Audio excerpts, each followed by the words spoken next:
Good morning everyone, আমি Somnath Besra. Next preparation এর current affairs বিভাগের 9 সেপ্টেম্বর 2024 ডেইলি কারেন্ট অ্যাফেয়ার্স এর আজকের ভিডিওতে তোমাদের সকলকে স্বাগত জানাই। এই বিভাগে আমি কেন্দ্র ও রাজ্য সরকারের বিভিন্ন প্রতিযোগিতামূলক পরীক্ষার উপযোগী কারেন্ট অ্যাফেয়ার্স তুলে ধরি। আসন্ন বিভিন্ন সরকারি প্রতিযোগিতামূলক পরীক্ষার জন্য এই বিভাগটি পরীক্ষার্থীদের জন্য খুবই সহায়ক হবে। তাই তোমাদের জিকে এর ভান্ডারকে আরও মজবুত করতে অন্যান্য বিষয়ের সঙ্গে কারেন্ট অ্যাফেয়ার্স বিভাগটিও নিয়মিত অনুসরণ করতে হবে। চলো তাহলে 10টি গুরুত্বপূর্ণ কারেন্ট অ্যাফেয়ার্স নিয়ে আলোচনা করা যাক। আজকের প্রথম প্রশ্ন হচ্ছে, সম্প্রতি কবে আন্তর্জাতিক সাক্ষরতা দিবস হিসেবে পালিত হয়েছে? এর সঠিক উত্তরটি হবে অপশন ডি, 8ই সেপ্টেম্বর। 8ই সেপ্টেম্বর সম্প্রতি আন্তর্জাতিক সাক্ষরতা দিবস হিসেবে পালিত হয়েছে। আচ্ছা, এর কিছু গুরুত্বপূর্ণ দিকগুলি দেখা যাক। আন্তর্জাতিক সাক্ষরতা দিবস হলো জাতিসংঘ শিক্ষা, বিজ্ঞান ও সংস্কৃতি সংস্থা বা ইউনেস্কো ঘোষিত একটি আন্তর্জাতিক দিবস। এটি 1966 সালের 26 অক্টোবর ইউনেস্কোর সাধারণ সম্মেলনের 14তম অধিবেশনে 8ই সেপ্টেম্বর তারিখকে আন্তর্জাতিক সাক্ষরতা দিবস হিসেবে ঘোষণা করা হয়েছিল। 1967 সালে প্রথমবারের মতো দিবসটি উদযাপিত হয়েছিল। দিবসটির লক্ষ্য হল ব্যক্তি, সম্প্রদায় এবং সমাজের কাছে সাক্ষরতার গুরুত্ব তুলে ধরা। আন্তর্জাতিক সাক্ষরতা দিবস 2024 এর থিম হল বহুভাষিক শিক্ষার প্রচার, পারস্পরিক বোঝাপড়া এবং শান্তির জন্য সাক্ষরতা। দ্বিতীয় নম্বর প্রশ্ন হচ্ছে, মিশেল বার্নিয়ার সম্প্রতি কোন দেশের প্রধানমন্ত্রী হিসেবে নিযুক্ত হয়েছেন? এর সঠিক উত্তরটি হবে অপশন এ, ফ্রান্স। ফ্রান্স এর প্রধানমন্ত্রী হিসেবে নিযুক্ত হয়েছেন মিশেল বার্নিয়ার। এই যে সম্প্রতি ঘটনা ঘটেছিল সেটি হচ্ছে যে মিশেল বার্নিয়ার 73 বছর বয়সী আধুনিক ইতিহাসে ফ্রান্সের সবচেয়ে বয়স্ক প্রধানমন্ত্রী হয়েছেন। ইনি গ্যাব্রিয়েল আটালের পরিবর্তে এই পদে নিযুক্ত হয়েছেন, যিনি সর্বকনিষ্ঠ প্রধানমন্ত্রী ছিলেন ইতিপূর্বে। বার্নিয়ার এর আগে 2016 থেকে 2021 পর্যন্ত ইইউর ব্রেক্সিট আলোচনার নেতৃত্ব দিয়েছিলেন। বার্নিয়ার ফ্রান্সের প্রধান রক্ষণশীল দল রিপাবলিকানদের একজন সদস্যও বটেন। বার্নিয়ার, যিনি 73 বছর বয়সী, 2016 থেকে 2021 সাল পর্যন্ত ব্লক থেকে বেরিয়ে যাওয়ার বিষয়ে ব্রিটেনের সাথে ইইউ আলোচনার নেতৃত্ব দিয়েছেন।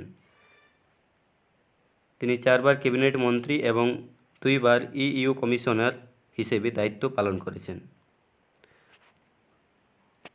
নেক্সট প্রশ্ন হচ্ছে, ভারত সম্প্রতি কোথায় ব্যালিস্টিক মিসাইল অগ্নি-4 এর সফল উৎক্ষেপণ করেছে? এর সঠিক উত্তরটি হবে অপশন সি, উড়িষ্যায়। এই মিসাইলটির উৎক্ষেপণের সম্পর্কে কিছু গুরুত্বপূর্ণ দিকগুলি হলো, যেমন উড়িষ্যার চাঁদিপুরের ইন্টিগ্রেটেড টেস্ট রেঞ্জ থেকে এটি উৎক্ষেপণ করা হয়েছিল। এই মিসাইলটি, এটি 20 মিটার দীর্ঘ মিসাইল 1000 কেজির পেলোড নিতে সক্ষম। 4000 কিলোমিটার গণ্ডির মধ্যে যে কোনো বস্তুকে নিমেষে ধ্বংস করে দিতে পারে এই মিসাইলটি।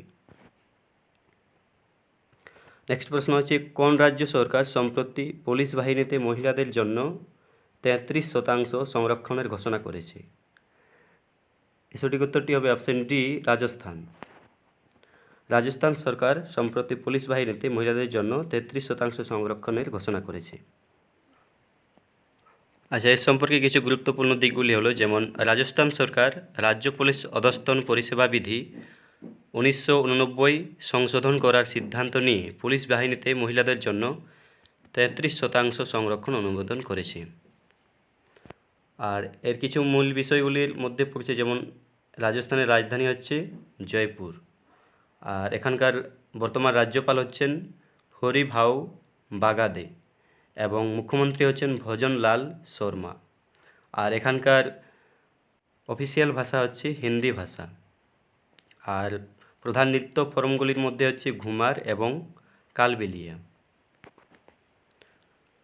পরবর্তী প্রশ্ন হচ্ছে যে 2024 প্যারিস প্যারালিম্পিকে জুডোতে পদক জিতে প্রথম ভারতীয় হয়ে কে ইতিহাস তৈরি করেছেন?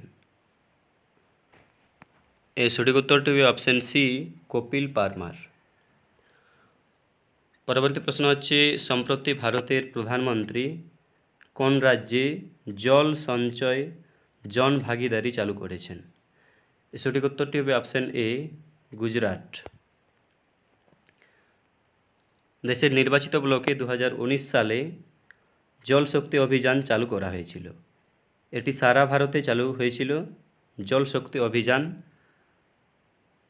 যার নাম হচ্ছে ক্যাচ দ্য রেন ক্যাম্পস হিসেবে। প্রধানমন্ত্রী নরেন্দ্র মোদী ভিডিও কনফারেন্সের মাধ্যমে গুজরাটের সুরাটে জল সঞ্চয় জন ভাগিদারি উদ্যোগ চালু করেছেন।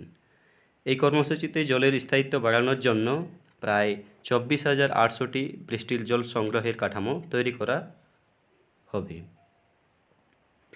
7 নম্বর প্রশ্ন হচ্ছে, মনীশ কুমার গুপ্ত সম্প্রতি কোন রাজ্যের নতুন মুখ্য সচিব হিসেবে নিযুক্ত হয়েছেন?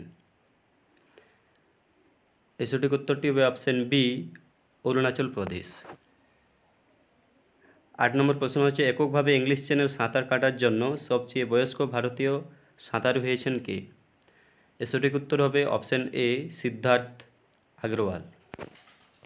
সিদ্ধার্থ আগরওয়াল ইংলিশ চ্যানেল, যেটি ইংল্যান্ড এবং ফ্রান্সের মধ্যে অবস্থিত, সেখানে সাঁতার কাটার জন্য সবচেয়ে বয়স্ক ভারতীয় সাঁতারু হয়েছেন। বেঙ্গালুরুর সিদ্ধার্থ আগরওয়াল এককভাবে ইংলিশ চ্যানেল সাঁতার কাটার জন্য সবচেয়ে বয়স্ক ভারতীয় হয়ে উঠেছেন। 49 বছর বয়সী বেঙ্গালুরুর এই ব্যক্তি 42 কিলোমিটার দূরত্ব সম্পূর্ণ করতে 15 ঘন্টা 6 মিনিট সময় নিয়েছিলেন। পরবর্তী প্রশ্ন হচ্ছে, নবদীপ সিং সম্প্রতি অনুষ্ঠিত প্যারিস প্যারালিম্পিক্স 2024-এ কোন পদক জিতেছেন? এর সঠিক উত্তরটি হবে অপশন এ, স্বর্ণ পদক। নবদ্বীপ সিং সম্প্রতি অনুষ্ঠিত প্যারিস প্যারালিম্পিক্স 2024-এ তিনি স্বর্ণ পদক জিতেছেন। তিনি এটি জেভলিন থ্রোতে জিতেছেন।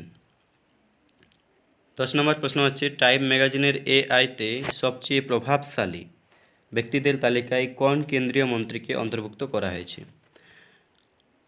এর সঠিক উত্তরটি হবে অপশন সি, অশ্বিনী বৈষ্ণব। অশ্বিনী বৈষ্ণব তিনি একজন ভারতীয় কেন্দ্রীয় মন্ত্রী। তাকে টাইম ম্যাগাজিনের এআইতে সবচেয়ে প্রভাবশালী ব্যক্তিদের তালিকায় 100 জনের মধ্যে তাকে অন্তর্ভুক্ত করা হয়েছে।